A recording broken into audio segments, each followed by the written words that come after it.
You don't get to ask any questions wearing burnt orange. It's burnt orange. Put that on the news. We don't wear burnt orange in here. All right, questions for Coach? See, we got a guy wearing a tie and you're wearing burnt orange. Yeah. How are you trying to take advantage of the extra practices that everybody's getting this year? The way we're trying to take advantage of it is the first inclination for me would go to what we normally do this time of year, which is 2-a-days, 2-a-days, 1, 2-a-days, 2-a-days, 1 off. That's our typical week. Because we have more time this year, I don't feel it necessary to have to do that. So we're focused on, we've only practiced twice one day just because we want to get them used to having to do something in the morning, because we're going to have morning practices on the road when we play back-to-back, or we go somewhere and we have to get up in the morning and practice. So we just want to get them acclimated to that.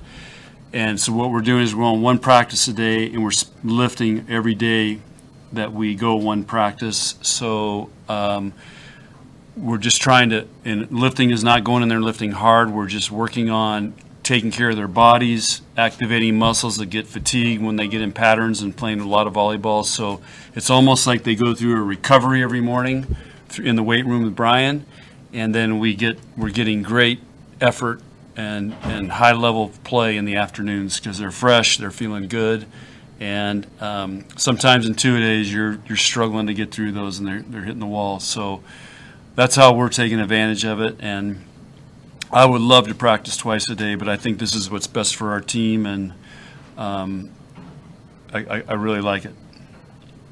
Are you still able to implement all the drills, all the system you want? You have enough time to do that? Yeah, and what helps is, I mean, Taylor and Layla are still learning some of the drills, but everybody else knows the drills, so we just kind of bring them along. So, it's not like we do a whole lot of drills, so once they learn them, they got them, but these guys, a lot of them played all summer, so they came in, I would say, kind of more in playing shape than maybe a normal summer. With Andy, what did you see or what did you hear about how she played with USA this summer? Well, I watched some of the matches. I mean, she's now in her second year of college volleyball, and she's catching up and starting to figure out, how athletic she is and how to use that to her advantage. So she's just becoming a better volleyball player and has more experience now. Instead of doubting that she can play, she knows she can play and be a great player. And so we're seeing it out there. I mean, she does some pretty impressive stuff. What's the next step for her to level up even more? For Andy? Yep. It's always blocking for middle blockers. Can you get better blocking? What about Bergen Riley? How have you seen her command the gym so far and continue to level up? Yeah, I would say, again, she's in her second year, so she's just way more calm, composed, knows what she needs to do. The thing about Bergen is when she makes a mistake, she just tells you before you even say anything. I mean, that's pretty cool. It's almost like a golfer.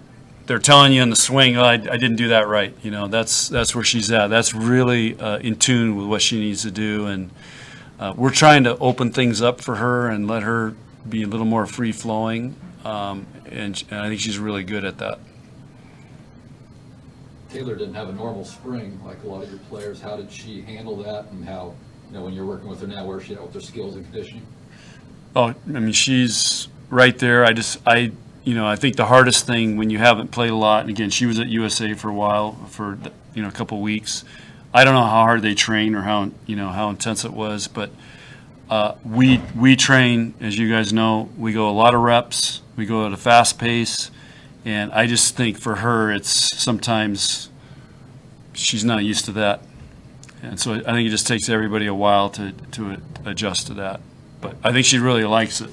I mean, she gave a very impressive talk last night to our team about what her why is, why she wants to play here, and why she wants to play volleyball. It was very, very impressive. Earlier in the spring, you were talking about rebuilding the culture. You guys were doing the links thing, all that stuff. Are there any new kind of traditions or things that you guys are doing for the culture right now? Yeah, so we got the chains hanging. I don't know if you saw them, but the chains are hanging out there. So that's a big theme.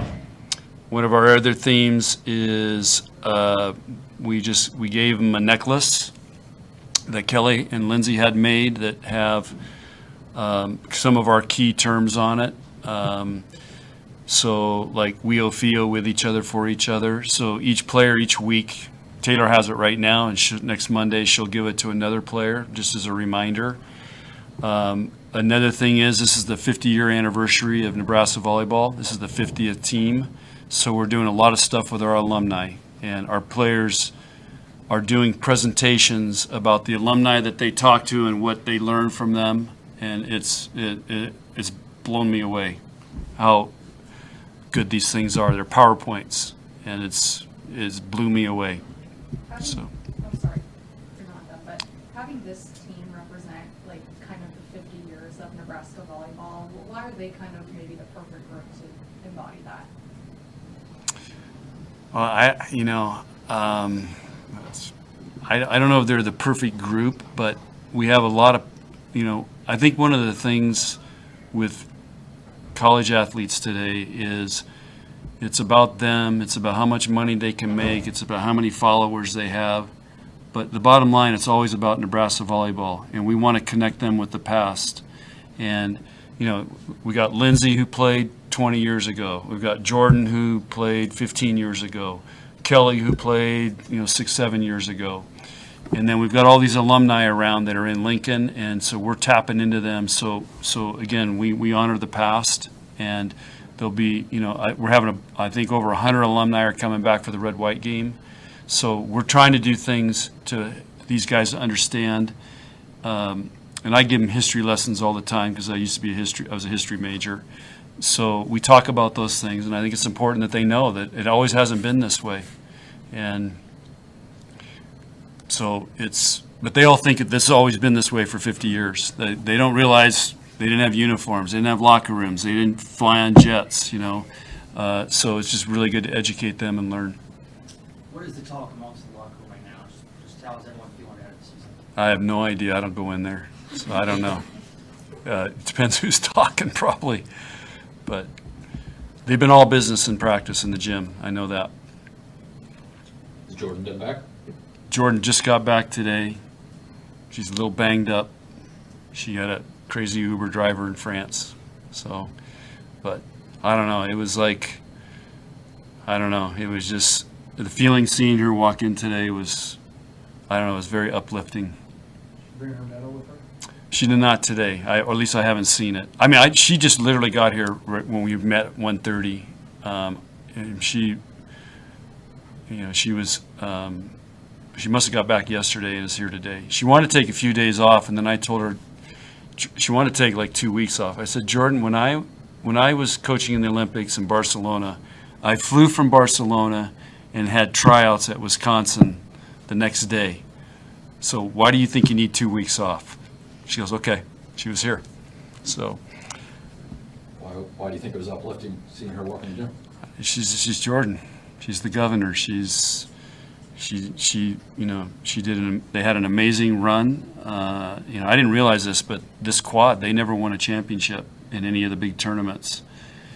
And to get a silver medal, I think, was pretty impressive. And I thought she played great against Italy. But, Italy was on fire. Reminded me a lot of our national championship match. I mean, sometimes teams get there and they're really feeling it, and Italy was really feeling it. Did you get a good practice report last week when you had to miss on Monday from Jalen and the players? Yeah, it was good. When was the last time you missed practice? Last time I missed a practice was when my son was playing high school football. So I went to see a couple of his games. Missed a match and a practice. So. Final questions for Coach? Outside hitter and middle blocker specifically, you brought back 2 starters. You added highly experienced regarded transfers in the portal. What does having that kind of experience depth do for your program throughout these preseason practices and into the season? Well, they know what it takes. They got to learn how we do things here, and they're both really good learners. And But it just takes time to adjust in. And I still think there's some hesitation. They're not sure about things, but you know what, we're day 8 or 9 here, so. But those are players who have been in the wars and been in big matches, and so it's hard to coach. All right, we're good? All right. Good to see y'all.